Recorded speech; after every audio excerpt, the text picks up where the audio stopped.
साक्री येथे लाभार्थी मेळावा संपन्न। याबाबत वृत्त असे की साक्री येथील सिगो पाटील कॉलेज या ठिकाणी आज सदर हा लाभार्थी मेळावा या ठिकाणी संपन्न झाला। तर या कार्यक्रमाप्रसंगी भाजपा राष्ट्रीय महामंत्री कैलासजी विजयवर्गीय, माजी प्रदेश अध्यक्ष गोवा विनयजी तेंडुलकर, आदिवासी विकास मंत्री डॉक्टर विजयकुमार गावित, नंदुरबार लोकसभा खासदार डॉक्टर हिनाताई गावित, माजी मंत्री आमदार सिंदखेडा जयकुमार रावल, प्रदेश सरचिटणीस महाराष्ट्र राज्य विजय चौधरी, धुळे ग्रामीण जिल्हाध्यक्ष नारायण भाऊसाहेब पाटील, माजी प्रदेश उपाध्यक्ष महाराष्ट्र बबन भाऊ चौधरी, माजी प्रांतिक सदस्य महाराष्ट्र आबासाहेब सुरेश पाटील, लोकसभा प्रमुख तुषार रंधे, उपजिल्हाध्यक्ष भाजपा धुळेचे चंद्रजीत पाटील, प्रदेश सदस्य महाराष्ट्र राज्य सौ लीलाताई सुरवंशी, नगराध्यक्ष साक्री सौ जयश्री पवार, संघटन सरचिटणीस DS गिरासे, बांधकाम सभापती ॲडव्होकेट गजेंद्रजी भोसले आदी सर्व मान्यवर पदाधिकाऱ्यांच्या उपस्थितीत सदर हा कार्यक्रम पार पडला। तर यावेळेस मोठ्या संख्येने लाभार्थी मेळाव्याप्रसंगी नागरिक त्याचबरोबर लाभार्थी या ठिकाणी मोठ्या संख्येने उपस्थित होते, ज्यात प्रामुख्याने पंतप्रधान आवास घरकुल योजना, उज्ज्वला गॅस योजना, आधार कार्ड, सर्वच विविध स्तरावरील योजनांचा लाभ घेतलेले लाभार्थी देखील या ठिकाणी उपस्थित होते। तर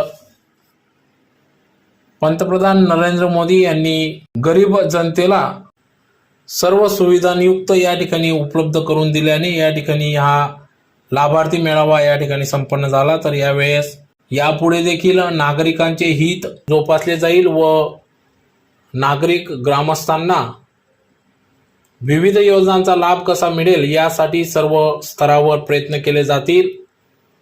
त्याचबरोबर खासदार हिनाताई गावित, आदिवासी विकास मंत्री विजयकुमार गावित, आमदार जयकुमार रावल आदी सर्व पदाधिकाऱ्यांच्या मार्गदर्शनात या ठिकाणी विविध सुविधा देखील पुरवण्यात येतील असा विश्वास या ठिकाणी राष्ट्रीय भाजपा महामंत्री कैलासजी विजयवर्गीय यांनी या कार्यक्रमाप्रसंगी व्यक्त केले। तर यावेळेस सर्व पदाधिकाऱ्यांचे भव्य असे स्वागत देखील करण्यात आले। तर या कार्यक्रमासाठी उपजिल्हाध्यक्ष भाजपा चंद्रजीत सुरेश पाटील यांनी त्यांच्या सर्व पदाधिकारी सहकाऱ्यांनी या कार्यक्रमासाठी अथक परिश्रम घेतले।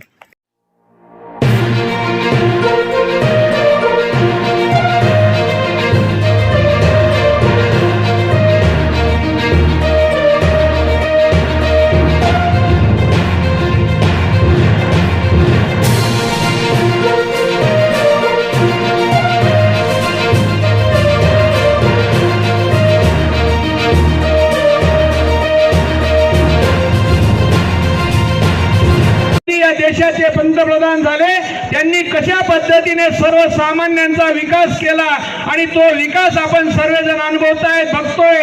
आणि म्हणून खऱ्या अर्थाने जे काही 9 वर्षामध्ये नरेंद्रभाई मोदी यांनी विकासाची कामं केली ते आपल्याला पुन्हा सर्वांना सविस्तर सांगता यावं म्हणून या ठिकाणी आजचा हा मेळावा आयोजित करण्यात आलेला आहे। खरं मित्र म्हणजे आज आनंदाची गोष्ट अशी आहे की विजयवर्गीय साहेब या ठिकाणी आले आणि आज या ठिकाणी श्यामाप्रसाद मुखर्जी यांचा बलिदान दिवस आहे। ज्यावेळेस काश्मीरमध्ये त्यांनी या ठिकाणी घोषणा केली होती की 2 विधान 2 निशान 2 प्रधान नाही चलेंगे, आणि ज्यावेळेस पद्धतीने घोषणा केली आणि त्यांनी आंदोलन केलं आणि त्यावेळेस त्यांची त्या ठिकाणी हत्या झाली, त्यांना त्या ठिकाणी बलिदान द्यावं लागलं। अशा महान बलिदान ज्यांनी दिलं अशा श्यामाप्रसादजी मुखर्जी यांचा आज बलिदान दिवस आहे। त्यांच्या या बलिदान दिवस व्यर्थ जाणार नाही म्हणून भारतीय जनता पार्टीने या 9 वर्षामध्ये खऱ्या अर्थानं जे काही काम केलं असेल ते थोडक्यात सांगायचं म्हणजे 370 कलम ही काश्मीरमध्ये ज्यावेळेस हटवली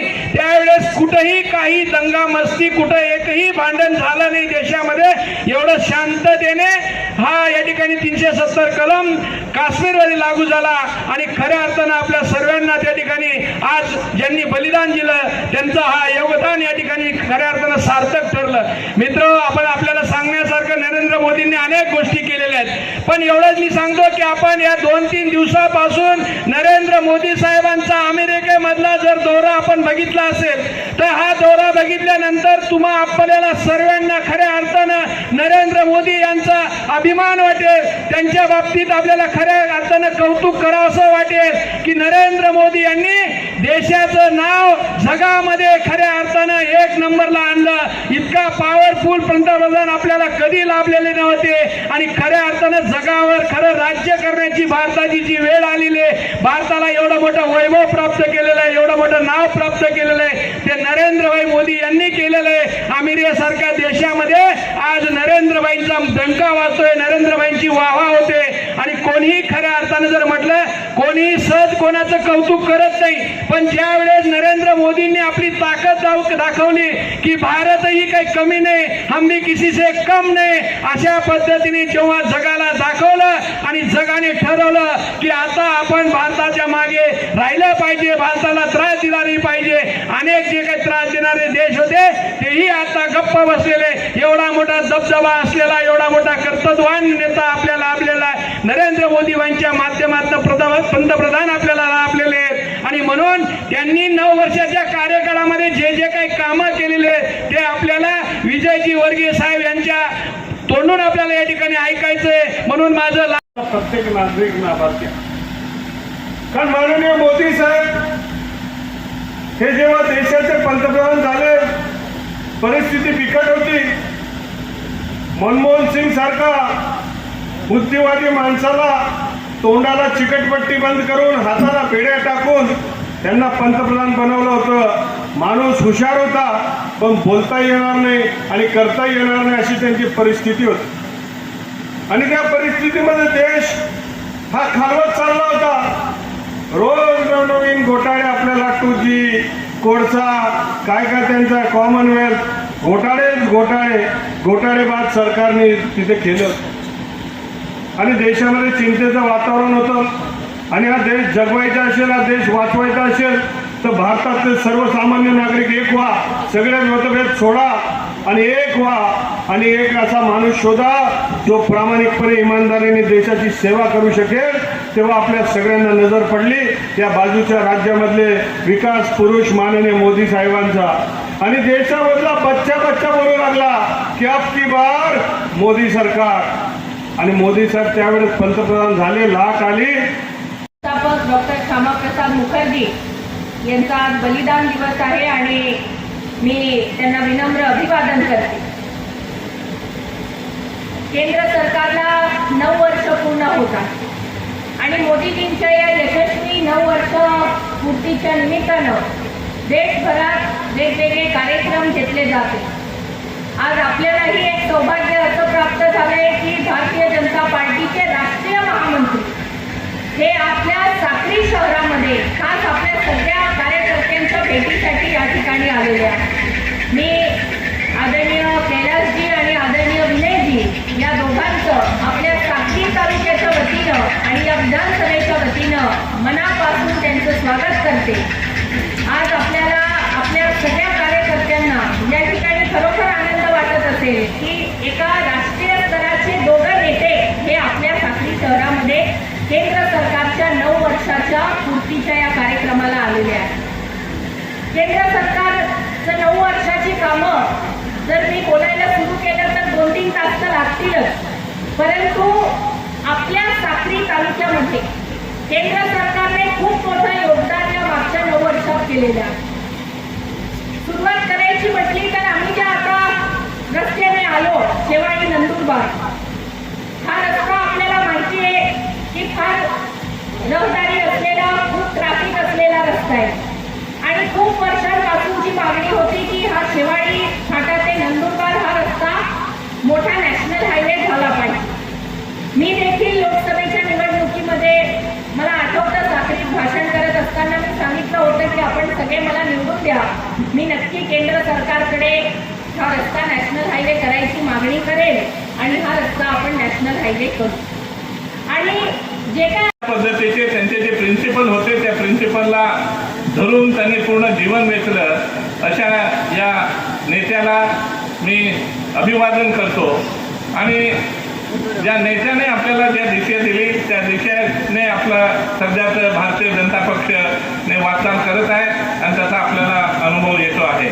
या ठिकाणी या कार्यक्रमाला उपस्थित असलेले आपले राष्ट्रीय महामंत्री आदरणीय लोकांपर्यंत पोहोचवणं, लोकांना आठवण करून देणं आणि ज्या योजना आहेत त्या योजनाचा ज्यांनी लाभ घेतला नाही त्यांना तो लाभ मिळावा या दृष्टिकोनातून या ठिकाणी कैलासजी आणि विनयजी आपल्याला मार्गदर्शन करून त्याचा लाभ घ्यावा अशा पद्धतीने मार्गदर्शन करण्यासाठी ते आलेले आहेत. आपण बघितलं असेल प्रामुख्याने साक्री तालुका जर आपण घेतला तर साक्री तालुक्यामध्ये जवळजवळ 46% आदिवासी बांधव, बाकीचे इतर बिगर आदिवासी बांधव आहेत. त्याच्यामुळे हे 2 भागामध्ये विभागले गेल्यामुळे ज्या ठिकाणी मोठ्या प्रमाणामध्ये गरीब लोक राहतात, त्यांना 2 वेळेचं जेवण मिळत नाही अशी जी मंडळी आहे, हे आदरणीय मोदी साहेबांनी हेरलं आणि हे हेरल्यानंतर गरीब कल्याण नावाच्या योजना त्यांनी तयार केल्या आणि त्याच्या माध्यमातून वेगवेगळ्या पद्धतीने मदत करण्याचं काम मोदी साहेबांनी केलं. आपण सुरुवातीला बघितलं असेल की मोठ्या प्रमाणामध्ये लोकांकडे आधार कार्ड नव्हते, बँकेचे पासबुक नव्हते. अशा वेळेला बँकेचे पासबुक काढून देणं आणि आधार कार्ड करणं, कारण की मोदी साहेबांना ज्या काही योजना राबवायच्या होत्या त्या योजना शेतकरी बांधवांपर्यंत पोहोचल्या पाहिजे, गरिबांपर्यंत पोहोचल्या पाहिजे आणि म्हणून त्यांनी आधार कार्ड आणि बँकेचे पासबुक काढायला त्यांनी योजना आखली आणि त्या पद्धतीने आपण सुरू केलं. आपण कुमार गावितने पण भरपूर योजना सांगितल्या. मतदारसंघासाठी खासदार डॉक्टर हिना गावितने ज्या जे काम केलं ते पण सांगितलंय. तर